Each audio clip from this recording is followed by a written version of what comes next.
The human soldier sat at the edge of the great alien hall, his boots still covered with the dust of a long campaign. He had survived battles that tore planets apart, crossed stars in ships that rattled like broken machines, and faced creatures that no story on Earth could ever describe. But now he stood in a place even more dangerous than wore the throne room of the alien queen.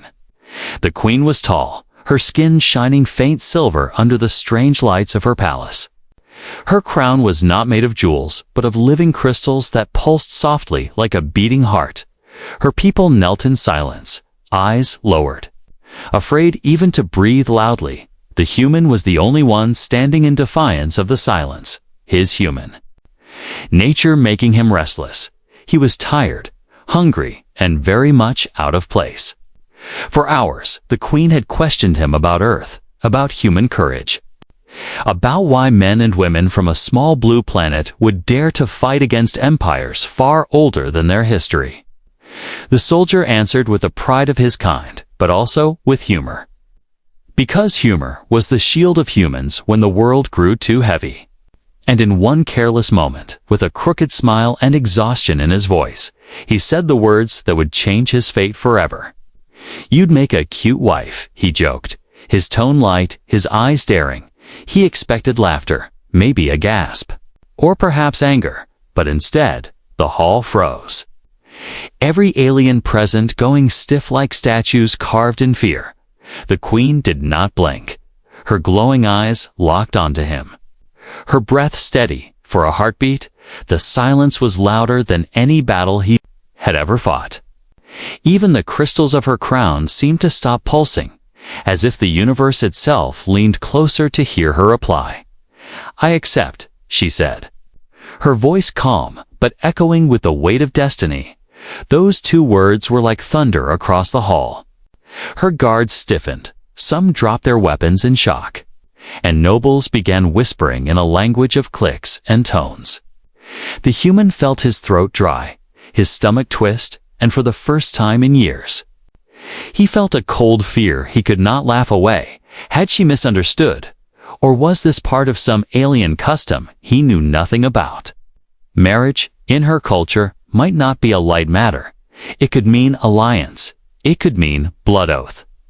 It could mean chains. And now, before thousands of her people, she had accepted his careless words as sacred truth. He tried to speak, tried to explain that it was a joke. But the queen raised her hand, and the hall obeyed. Silence returned, heavy and unbreakable. Her eyes did not leave him as she said, "From this moment, the human who dared speak of union with me shall stand as my chosen." Gasps filled the air. The soldier's mind raced.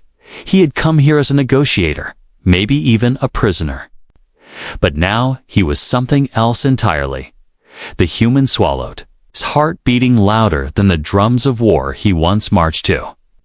The queen rose from her throne, her silver robes trailing like rivers of light, and stepped closer. Every step echoed. In the hall, every alien I followed her, she stopped in front of him. So near he could see the faint scars on her hands, marks of battles she must have fought herself. "You spoke the words," she said softly, though all could hear, "and I have accepted," in that instant. The soldier realized he was standing on a blade's edge. This was no simple joke anymore. This was a bond that could decide the future of two species. And as the queen's gaze bore into his soul, he wondered if his life had just ended or if it had only just begun. The queen's voice still hung in the air, heavy like chains. "I accept," she had said. And the universe seemed to bow to those words. The human soldier could still hear them echo in his mind, louder than any explosion, more dangerous than any bullet. It was just a joke, a careless joke. But now it had become law in a world where every word carried the weight of destiny. Around him, the hall of the alien empire shifted from silence to chaos. Nobles whispered in sharp voices. Guards gripped their weapons but did not strike. Advisors leaned close to one another in panic. In their culture, the queen's word was unbreakable, eternal, binding like gravity itself. If she had accepted, then the bond was real. If she had accepted, then this human was no longer a stranger. He was her chosen. The human felt eyes piercing into him from every corner. He was not simply a guest now, nor a prisoner, nor a soldier. He was something far more dangerous, something far more fragile. He was the human who had spoken marriage into existence with a single careless breath. His instinct screamed to deny it, to laugh it off, to explain. But when he opened his mouth, the queen lifted her hand with a small but commanding gesture. "Silence," she said to the hall. Her voice calm, but filled with a power that made even seasoned warriors kneel. And silence fell again, her eyes locked on the human. "Sharp and unblinking among my people," she said slowly, so each word cut like a blade. "Marriage is no contract of convenience, no game, no empty promise." Her words flowed through the hall, steady as a river. "It is a vow, eternal, stronger than blood, a vow that binds souls, not just bodies. You spoke, and I have accepted. Now your life belongs not to yourself, but to us." The soldier's heart thundered in his chest. He wanted to shout that it was a mistake, that humans spoke in jest, that his kind laughed to survive fear. But the way her people stared at him, some with awe, some with hatred, some with curiosity, told him the truth. They would not accept excuses. They would not accept weakness. To them, he had spoken, and she had claimed. He forced himself to stand straighter, his jaw tight. If he looked afraid, he would be torn apart. Humans were fragile here, like their bodies weak compared to alien strength. Their weapons limited in this sacred place. His only weapon now was his spirit. And humans were dangerous when cornered. The queen stepped closer, her robes whispering across the polished stone.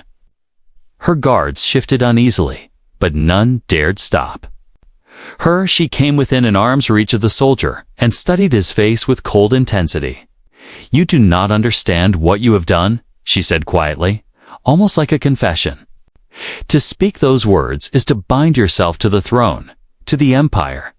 To me," she leaned closer, her voice dropping to a whisper that still carried to the farthest edge of the hall. "Do you regret it?" The human froze, every instinct told him to scream yes, to beg forgiveness, to undo what had been done. But then he looked around. He saw the nobles, hungry for weakness, their eyes sharp with ambition. He saw the guards, unsure, waiting for a signal to strike. He saw the advisors, calculating what this strange union might mean for the balance of power. And he realized something. If he admitted regret, he was dead. If he admitted weakness, he was finished. If he wanted to survive, he could only move forward, never back. So he forced a smile, a soldier's smile, sharp and dangerous regret, he said, his voice steady, though his stomach churned. "No, your majesty, humans do not regret standing by their words." A ripple went through the hall, gasps, murmurs, disbelief. The queen studied him for a long moment. And then just for an instant her eyes softened. It was gone in a heartbeat, replaced with cold command. But the soldier had seen it. Beneath the crown, beneath the armor of royalty, there was something else, a flicker of emotion, a trace of loneliness, a shadow of need. She straightened, turning her gaze on her court. "You have heard," she declared, her voice loud and strong. "The human does not break his vow. He stands by the bond." The hall erupted again, some voices cheering, some shouting in outrage. The nobles argued. The guards shifted nervously. But none dared defy her word. The soldier stood tall, his mind racing, his body shaking inside, though he hid it well. He had not just survived the moment, he had stepped deeper into it, and now there was no escape when the hall finally calmed. The queen looked back at him, her face unreadable. "From this day," she said, "you will walk beside me, eat at my table, share my battles, and learn my people. Your life is no longer your own. It belongs to the bond." The soldier's throat felt dry, but he did not flinch. The joke was gone. The laughter was gone. Now there was only the weight of words. And those words might shape the fate of both their worlds. The soldier did not sleep that night. They gave him a chamber of stone and silver. Guarded by soldiers with faces hidden under metal masks, food was placed before him. Strange glowing fruit and meat that shifted colors, but hunger could not defeat. The storm inside his chest, he lay on the cold bed, staring at the ceiling carved with alien symbols, replaying the Queen's words again and again. He had spoken a joke, and it had become law. He had tried to step back. But now he was tied to something greater than himself. The Queen had declared him chosen, and in her empire, such words were not broken. He could feel invisible chains wrapping around him, but there was also something else, something he did not yet understand. The next morning, the guards led him to the royal garden. It was not like the gardens of Earth. Here, the trees glowed faintly with inner light. The air smelled of sharp minerals, and creatures with crystal wings floated like drifting sparks. And there, among this strange beauty, stood the Queen herself. No crown this time, no throne, no court, only her. Watching the horizon with eyes that seemed older than the stars, the soldier hesitated, unsure if he should bow, salute, or simply speak. But before he could choose, she spoke without turning. "You are awake," she said, her voice calm. "I wondered if you would run." He gave a short laugh, though his heart was tight. "Where would I run, Your Majesty? The palace is bigger than any city I have seen, and your guards are not blind." At that, she turned, and for the first time, he saw a small flicker of amusement on her lips. "You speak boldly for someone trapped," she said. "Humans speak boldly when they are afraid," he replied, his voice low. It was meant as a defense, but instead, the Queen tilted her head as if studying a puzzle she wanted to solve.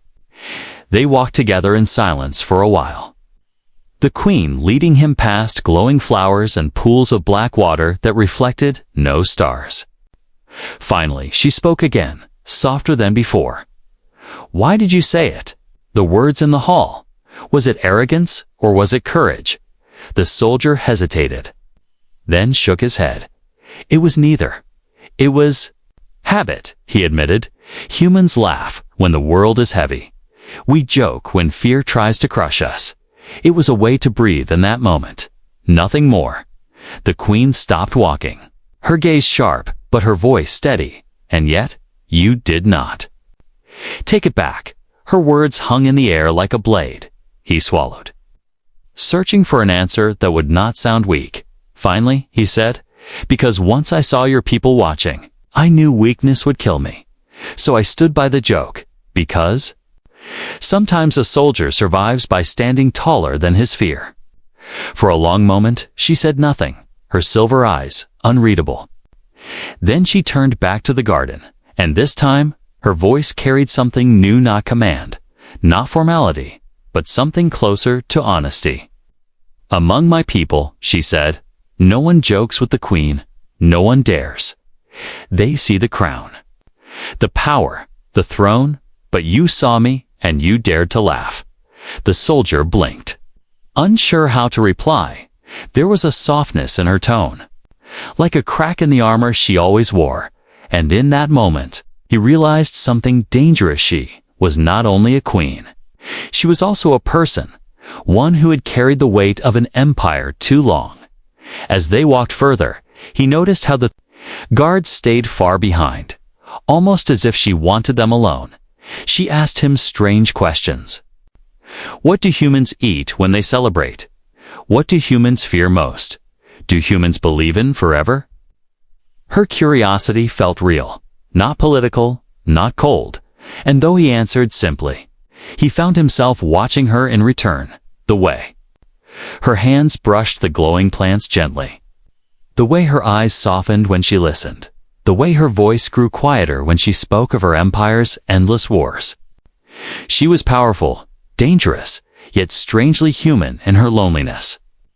By the time the sun of this alien world sank into violet shadows, he realized something had changed. He no longer felt only like a prisoner, nor only like a soldier trapped in an alien ritual. He felt seen, and though fear still burned in his chest, there was also the faint spark of something else connection.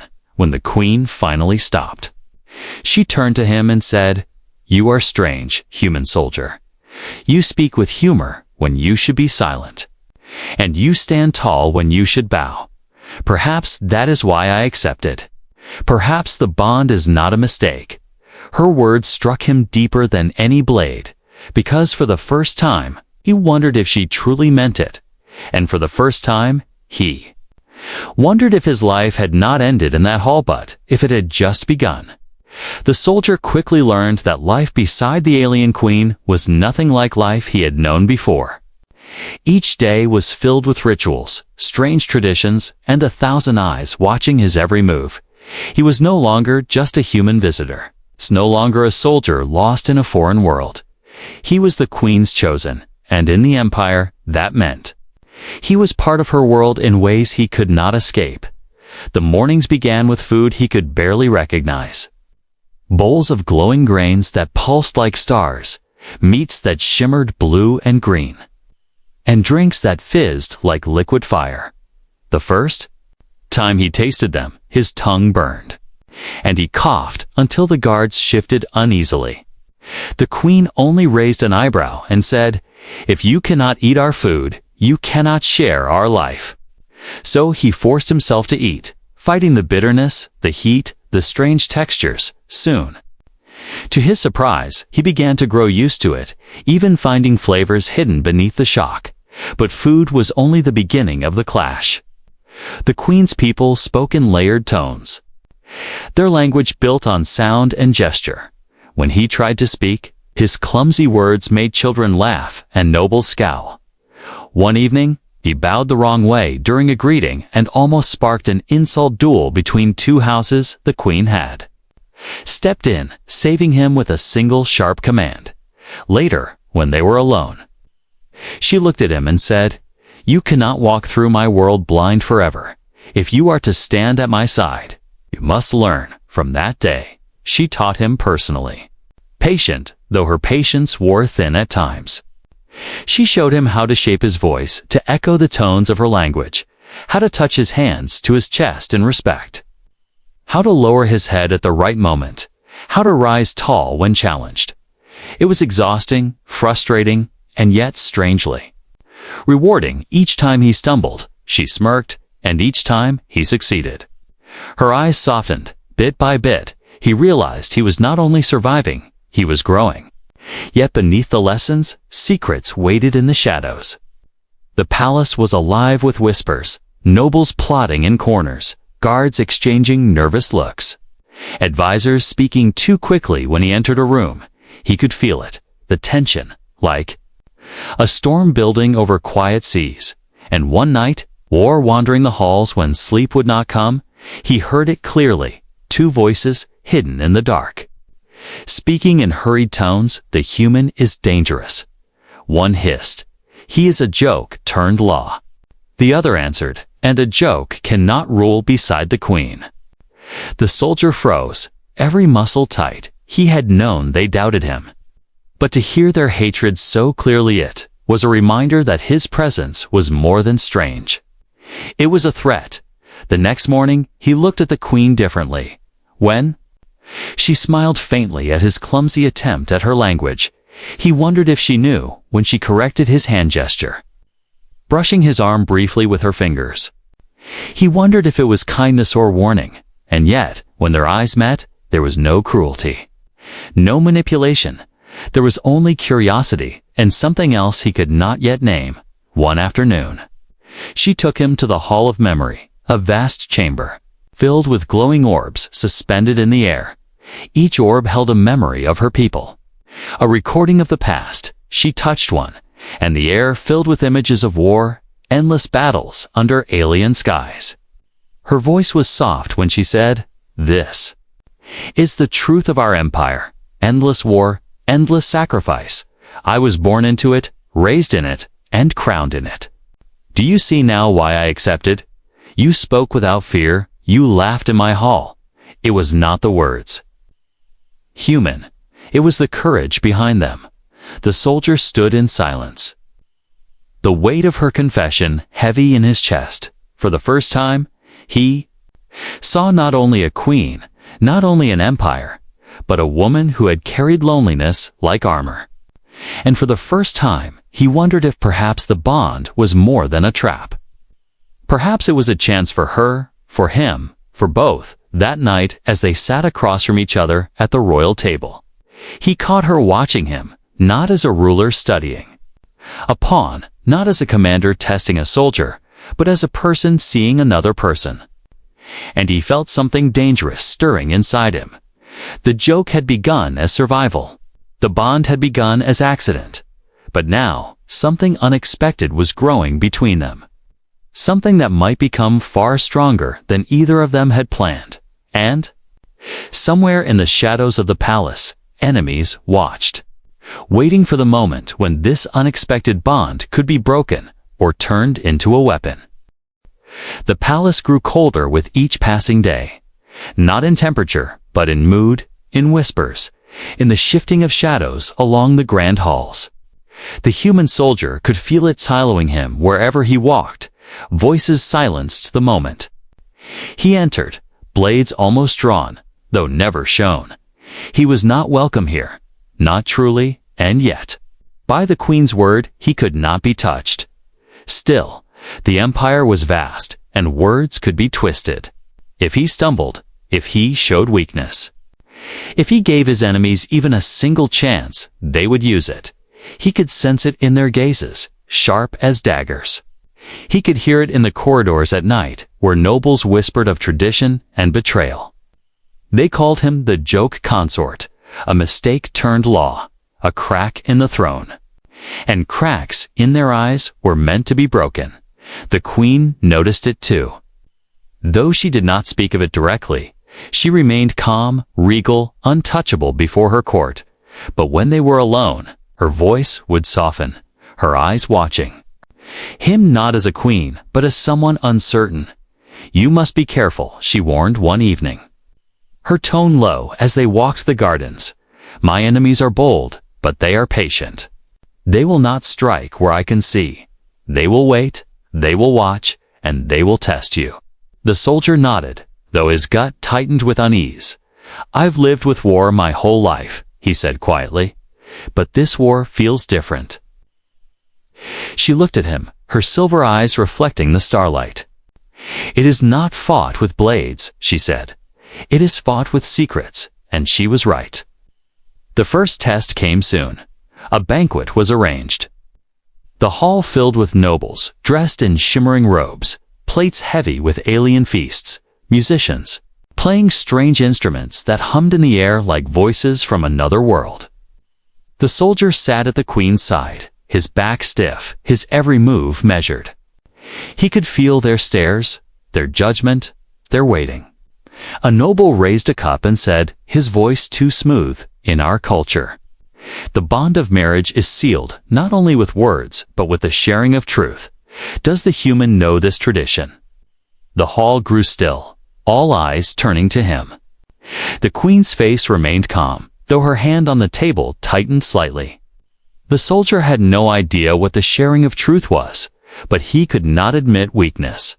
So he gave a smile, sharp and unshaken. I know this, he said firmly. And I am ready to share. Whispers spread across the hall. The trap had been set. The noble smiled thinly and motioned to a servant, who brought forth a bowl filled with glowing liquid. This is the ritual of truth, the noble declared. Each drinks. And each must speak one truth they have never spoken aloud. A truth that carries weight, lie, and the liquid will burn. Speak truth, and it will bind. The queen's eyes flickered, the faintest trace of warning, but it was too late. The eyes of the court were waiting. Hungry, the soldier reached for the bowl. The strange liquid pulsing like it was alive. He drank, the taste sharp and metallic. Like fire and lightning running down his throat, he coughed once, but steadied himself, and then he spoke. "A truth," he said slowly. His voice steady. "I am afraid, not of your blades, not of your war, but of losing myself here. Afraid that one day I will forget where I came from, forget the sound of earth, forget the voices of my people. That is my truth." The hall was silent. The liquid in the bowl pulsed once, then stilled. The noble's smile faltered, and whispers rose, some surprised, some angry. The queen took the bowl next, her hands graceful, her face unreadable. She drank, her eyes glowing faintly as the liquid moved through her. And then she spoke, her voice calm but carrying through the hall like thunder. "My truth is this," she said. "I accepted him not for power, not for advantage, but because for the first time, someone looked at me not as a throne, but as a person." The hall erupted in chaos. Some shouted in outrage, others in shock, and some in stunned silence. The soldier sat frozen, his chest heavy. Her words echoing in his mind, she had spoken truth before them all. And it was a truth that could never be taken back. That night, the palace grew darker still. He walked the halls with his hand near the weapon at his side. He could hear the whispers louder now, clearer. "The queen is weak," one voice hissed. "She has exposed herself," another whispered. "The human must be removed." The soldier knew then that the shadows were no longer waiting. The shadows were moving, and soon they would strike. The first strike came at night. The palace, usually glowing with crystal lights, suddenly drowned in darkness as the power veins were cut. The soldier woke to the sound of alarms echoing like metal screams, guards rushing through the halls, and the heavy pounding of boots on stone. For a moment, he thought it was another dream, another memory of battle from his past. But then the queen's guards burst into his chamber, weapons drawn, their voices sharp. "They are here," one said. "The coup has begun." The soldier grabbed his weapon, the small plasma sidearm he still carried. It was little compared to the blades and rifles of the Empire, but it was all he had. The guards led him through the twisting corridors toward the queen's throne chamber. The air smelled of smoke and burning metal, and distant explosions shook the ground beneath their feet. When they reached the grand hall, he saw Hertha Queen, standing tall upon the steps of her throne, silver robes glowing faintly in the flickering light around her. Loyal guards fought fiercely against rebels who wore the armor of the palace. Itself, betrayal was everywhere. The empire was eating itself alive. The soldier rushed forward, firing his weapon. The blue bolts cutting through the shadows. The rebels turned, their eyes filled with hate, not just for their queen, but for him. The outsider, the human, the mistake. He fought with everything he had, ducking behind pillars, striking fast, his heart pounding not with fear, but with a single desperate drive to protect her. The queen's voice rang out above the chaos, strong and steady, even as blades clashed and blood spilled. "Stand firm, my people. We do not fall to shadows." Her presence alone pushed back despair, but the rebels were many, too many. The soldier realized quickly that this was not just an attack. It was a purge. They wanted to erase her, erase him. Erase the bond that had threatened their power. A rebel broke through the line, blade raised high. The soldier moved without thinking, slamming into the attacker and driving his elbow hard into the alien's chest. The blade nicked his shoulder, burning like fire. But he ignored the pain, pulling the queen back from the strike. Her eyes met his for a heartbeat, and in them he saw not fear, but something sharper: trust. They fought side by side. Her weapon, a long staff glowing with energy, cut through the air with deadly precision. His smaller weapon fired shot after shot, his body moving with the instincts of a soldier who had survived too many wars. They were different, queen and human, royal and soldier, alien and outside her butt. In that moment, they fought as one. Hours felt like minutes, or maybe minutes felt like hours. The hall was filled with smoke, with the cries of the wounded. With the clash of steel and the hiss of plasma fire, at last the rebels began to fall back, dragging their dead and wounded. Their shouts bitter with failure. But the soldier knew this was not victory. It was only the beginning, when the hall finally grew quiet. The queen stood among the bodies, her staff still glowing faintly, her silver skin marked with dust and blood. The soldier leaned against a shattered pillar, breathing hard, his arm bleeding freely. She looked at him, her eyes unreadable. "You could have run," she said, her voice low. "You could have left me. Let them finish what they began." He gave a tired smile, sharp even through the pain. "I don't run. Your Majesty, not from battle, not from you, for the first time." Her mask cracked, her lips trembled, her eyes softened, and she stepped closer. "You are a fool," she whispered, "and yet, you are mine." The soldier felt something heavy shift in his chest. Something that was not fear or duty. It was dangerous, reckless, but real. Love, he wanted to deny it, to call it madness. To remind himself that this had begun as a joke, as a careless slip of words. But as he stood there, battered and bleeding, with the queen's hand brushing lightly against his wound, he realized it was true. What had begun as survival had become something else, something worth fighting for, worth dying for. Outside the hall, the palace still burned. The rebels were not gone. The shadows were not defeated. But inside, something stronger than fear had been born. The queen looked at him, her voice soft but unshaken. "They will come again, stronger. They will not stop until one of us is gone. This is not just war. Soldier, this is a choice. Will you fight as my guard, or will you fight as my husband?" The soldier met her gaze, his throat dry, his heart heavy. It was madness. It was impossible, but the answer had already written itself in his soul. "I will fight," he said, as both, and with those words, the bond between them was no longer a joke, no longer an accident. It was war, and it was love.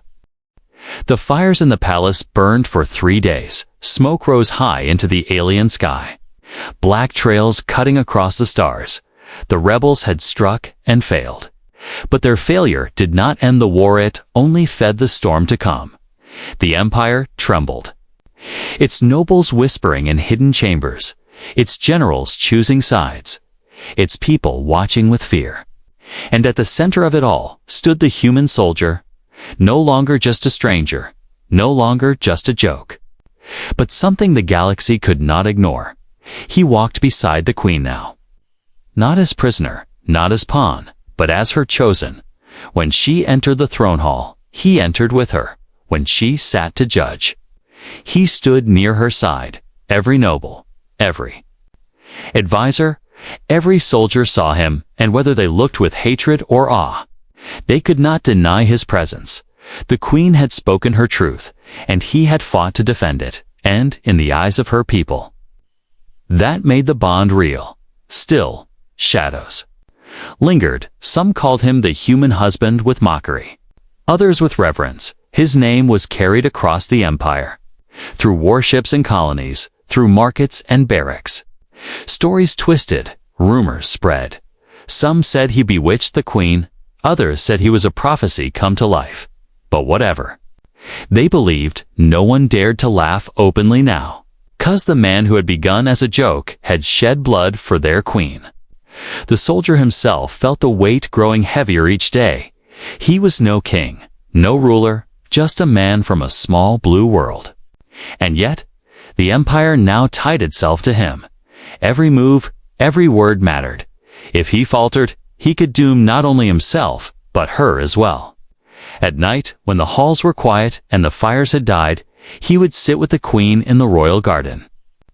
The glowing trees reflected in her eyes, the strange creatures fluttering around them.